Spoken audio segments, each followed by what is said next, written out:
ये पुलिस वाले इन्होंने लोंडा मारा जोड़ मकेर को। परवीन तूने अच्छा नहीं करा, दुश्मनी काटी भाई के साथ की, तूने दुश्मनी काटी, दुश्मनी। आदाब, नमस्कार, मैं खालिद शर्फी। घटना बहुत हैरान कर देने वाली और बहुत दुखद है। घटना के अनुसार, खबरों के अनुसार, उत्तराखंड के ज़िला हरिद्वार के ग्राम सोहलपुर में एक युवक का शव ग्राम माधोपुर के में स्थित एक तालाब से बरामद हुआ। हालांकि ये कहने को एक बहुत आम सी बात है कि युवक जो है तालाब में गिरा और वो डूबकर मर गया, लेकिन मामले में दूसरा मोड़ तब आया जब उसके परिजनों ने, ग्रामीणों ने आरोप लगाया कि 2 पुलिसकर्मी जिनके वर्दी पर ना तो नेम प्लेट थी और ना ही उनकी वर्दी पर कोई ऐसा टैग था उत्तराखंड पुलिस या इस तरीके का जिससे कि पता लगे वो पुलिसकर्मी थे, और उनके साथ 2 युवक सादी ड्रेस में थे जो स्वयं को गोरक्षा दल के बता रहे थे। अब इस मामले में सवाल ये उठता है, जिस तरीके से आरोप हैं परिजनों के कि युवक को पुलिसकर्मियों ने गोरक्षा दल के 2 युवकों के साथ पहले मार पिटाई की, उसके बाद उसके पैर बांध करके तालाब में फेंक दिया गया जिससे कि उसकी मौत हो गई। एक वीडियो आई हुई है जो रात के समय की है जिसमें साफ सुना जा रहा है कि युवक वही है या कोई और है। युवक जो है आवाज़ लगा रहा है कि बचाओ बचाओ की गुहार लगा रहा है। तालाब में दूसरा आदमी पूछ रहा है कि कौन डूब रहा है।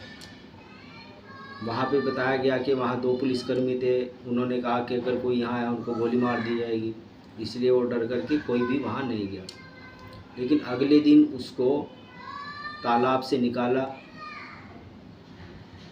वसीम उर्फ मोनू कुरैशी, जिसका पेशा था चाउमीन वगैरह की ठेली लगाना।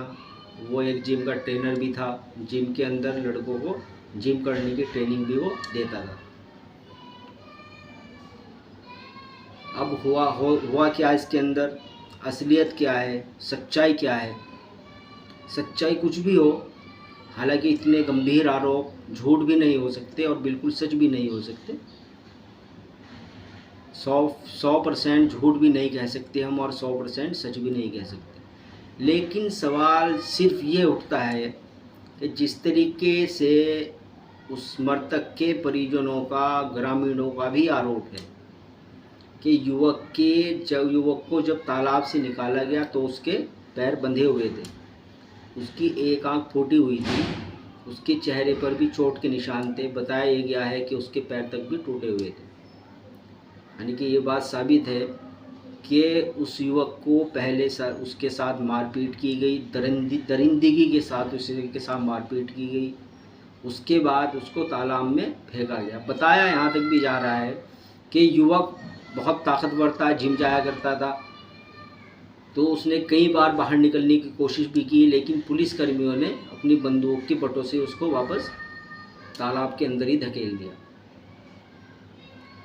अब अगर ऐसा है, आरोपों के अंदर सच्चाई है, तो ये घटना लोकतंत्र को शर्मसार कर देने वाली है। उस लोकतंत्र को, जिस लोकतंत्र के आधार पे हमारा देश चलता है, जिसके आधार पर हमारे देश की वैश्विक स्तर पर एक बहुत बढ़िया पहचान है, लेकिन इस पहचान को बट्टा लगाया जा रहा है। ये तयशुदा बात है। कभी मॉब लिंचिंग कर बट्टा लगाया जा रहा है, कभी बुलडोजरों से घरों को उजाड़ करके बट्टा लगाया जा रहा है। बदनाम इस लोकतंत्र को किया जा रहा है। अब मोनू कुरैशी पर आरोप ये लगाए जा रहे हैं कि वो गौमांस का कारोबार करता था। यदि वह गौमांस का कारोबार करता था तो कानून भी इस बात को नहीं कहता कि आप उसको पकड़ें, पीटें और मार दें। चलिएगा, हम मान लेते हैं कि जैसे कि पुलिस कह रही है कि पुलिस ने उसके ऊपर दबिश दी और उसने तालाब में गिर कूद कर अपनी जान दे दी। अगर इस बात को भी हम मान लें कि पुलिस यहाँ भी सच है, लेकिन बावजूद इसके उसके ऊपर ज़्यादती तो की गई होगी, मारपीट तो की गई होगी, क्योंकि उसने पुलिस से जान बचाई और अपनी जान दे दी, तब भी पुलिस के ऊपर मामला बनता है। अब सीधी सीधी बात है, पुलिस तो अपने आप को फंसाएगी नहीं। अगर पुलिस ने ऐसा किया या नहीं किया ये तो जांच की बात है, लेकिन उन दो युवकों का पुलिस के साथ रहने का क्या औचित्य है जो स्वयं को गौरक्षा दल के बताते हैं? क्या गौरक्षा दल के पास कोई संवैधानिक अधिकार है? जिसको चाहे उसको पीट दिया जाएगा, जिसको चाहे उसका ट्रक रोक करके चेकिंग की जाएगी? आखिर कौन सा अधिकार है? कौन सा लोकतंत्र ने अधिकार दिया है? ठीक है, अच्छी बात है, गौ की रक्षा करनी चाहिए, इसमें कोई बुराई नहीं है, और इससे हिंदू धर्म की धार्मिक भावनाएं जुड़ी हुई हैं। इससे दूसरे धर्म के लोगों को बचना चाहिए कि वो इन चीज़ों में ना पड़े, गौ व्यापार में या गौकशी की इस तरीके की घटनाओं से दूर ही रहे वो, क्योंकि इससे दूसरे धर्म की भावनाएं आहत होती हैं। और कोई भी धर्म इस बात की बिल्कुल इजाज़त नहीं देता, बिल्कुल अनुमति नहीं देता कि वो किसी दूसरे धर्म पर कटाक्ष करें, गंदी गंदी टिप्पणियाँ करें या कोई और ऐसी गतिविधियाँ करें जिससे कि दूसरे धर्म पर या उस धर्म को मानने वाले की धार्मिक भावनाओं को ठेस पहुँचे। खैर, बातें लंबी हो जाती हैं, लेकिन हम फोकस करते हैं फ़िलहाल उत्तराखंड के ज़िला हरिद्वार के गांव साल्हापुर के अंदर जो कुछ हुआ, बहुत भयानक, बहुत विभत्स है। ग्रामीणों का और उसके परिजनों का साफ साफ पहले भी मैं बता चुका हूँ आरोप है कि पुलिस ने पहले उनके बेटे मोनू कुरैशी के साथ मारपीट की, उसके हाथ पैर तोड़े, उसको बुरी तरह ज़ख्मी किया और बाद में उसके पैर बांध करके उसको तालाब में फेंक दिया गया और अगले दिन उसको बरामद भी कर लिया गया। और उल्टे फिर क्या होता है, जब ग्रामीणों ने इसका विरोध किया, परिजनों ने इसका विरोध किया, एक वीडियो और आई है जो शायद थाने की है, उसमें वो एक युवक भी खड़ा हुआ है, परवीन या क्या नाम है उसका, तो मृतक का भाई साफ साफ उसको कह रहा है कि परवीन तूने बदला लिया है, मेरे भाई से तूने बदला लिया है मार करके, और तुम सब ने मिलकर मेरे भाई को मारा है। सीधी सीधी बात है, जो मृतक जो है जिसमें शारीरिक रूप से इतना ताकतवर था कि वो 2-3 लोगों के बस में नहीं आ सकता था, लेकिन फिर भी इससे साबित ये होता है कि मारने वाले या उसको पीछा करने वाले, जैसे कि आरोप लगाया जा रहा है कि वो गौमांस था उसके पास, तो गौमांस कहाँ है, वो क्यों बरामद नहीं किया गया? यदि परिजनों का आरोप सही है, ग्रामीणों का आरोप सही है कि उसके पैर बांध करके उसके जब उसको निकाला गया तो उसके पैर बंधे हुए थे, तो क्या ऐसा हो सकता है कि कोई आदमी अपने पैर बांध करके आत्महत्या करने के लिए कूदे? ऐसा नहीं हो सकता, उसके पहले पैर बांधे गए जैसा कि आरोप है। अगर आरोप सही है, क्योंकि हम तो वहाँ मौके पे थे नहीं, हमारे पास कोई ऐसी वीडियो नहीं है जिससे कि साफ दिख रहा हो कि उसके पैर बंधे हुए हो, लेकिन चोट के निशान ज़रूर दिखाई दे रहे हैं। पुलिस ने फिर क्या किया, जब ग्रामीणों का परिजनों का विरोध ज़्यादा बढ़ता है तो जबरन लाठी चार्ज तो नहीं की, बल प्रयोग किया, हल्का शव को अपने कब्जे में लिया और उसका पीएम भी करा दिया गया।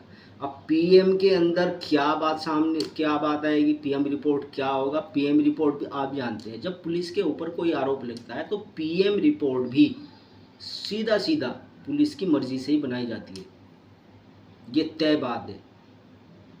तो इससे ये भी आपको समझना होगा कि पीएम रिपोर्ट के अंदर भी यही आएगा कि डूबकर मरा है, ना उसमें शायद मेरे ख्याल से ना उसमें चोट के दर्शाई जाए कोई, और ना ही कोई ऐसा मामला हो।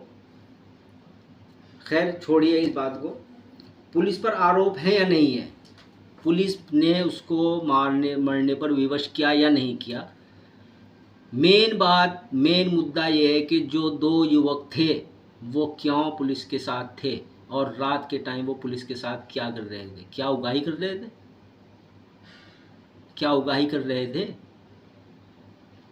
ये सब जांच के विषय हैं, लेकिन शायद जांच ना हो और शायद मृतक के परिजनों को इंसाफ भी ना मिले, क्योंकि आजकल तो न्यायालय को तो दरकिनार कर दिया गया है सरकारों ने, सत्ता पार्टियों ने, विशेष तौर से जहाँ जहाँ भाजपा की सत्ता है वहाँ पर बुलडोज़र न्याय चल रहा है। आजकल बुलडोज़र न्याय चल रहा है। जैसे कि अभी आपने देखा होगा पैगंबर मोहम्मद साहब के ऊपर एक सन्यासी बाबा हैं, उन्होंने कोई टिप्पणी की और उनका विरोध प्रदर्शन में हाजी जी हैं, उनके करोड़ों के मकान को ढहा दिया गया बिना किसी मुकदमा दर्ज हुए, बिना कोई न्यायालय की ट्रायल हुए। न्यायालय ने उनको दोषी नहीं करार दिया, अब तक मामला न्यायालय में नहीं गया, लेकिन उसके बावजूद सिर्फ और सिर्फ एफआईआर या नाम आने की बिना पर उनका करोड़ रुपए का घर तबाह और बर्बाद कर दिया गया। ऐसे पहले भी कई घटनाएं हुई हैं, लेकिन ना तो मणिपुर के बलात्कारियों के साथ ऐसा किया गया, ना उत्तराखंड में कुछ दिन पहले देहरादून में भी ऐसा मामला सामने आया था, एक युवती के साथ बलात्कार का मामला सामने आया था, जिसमें 4 या 5 लोगों को पकड़े भी जा चुके हैं। ना ही उनके घरों पर कोई अब तक बुलडोज़र की कार्रवाई हुई और ना ही शायद होगी। खैर, ये तो बुलडोज़र वाला मामला है, इस पर भी हम वीडियो बनाएंगे।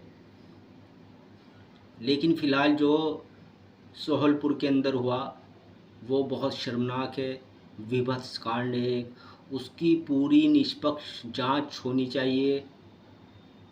पुलिस यदि उसके अंदर इन्वॉल्व है तो पुलिस के आला अधिकारियों को वर्दी पहनते समय जो कसम ली गई थी उसका मान रखते हुए निष्पक्ष तौर से ईमानदारी से जांच करनी चाहिए, और जांच करने के बाद यदि उसमें कोई सम्मिलित है, साबित होता है, तो उसको कड़ी से कड़ी सज़ा मिलनी चाहिए। वो सज़ा मिलनी चाहिए जिससे कि कभी कोई दोबारा ऐसी घटना कोई पुनरावृत्ति ना करने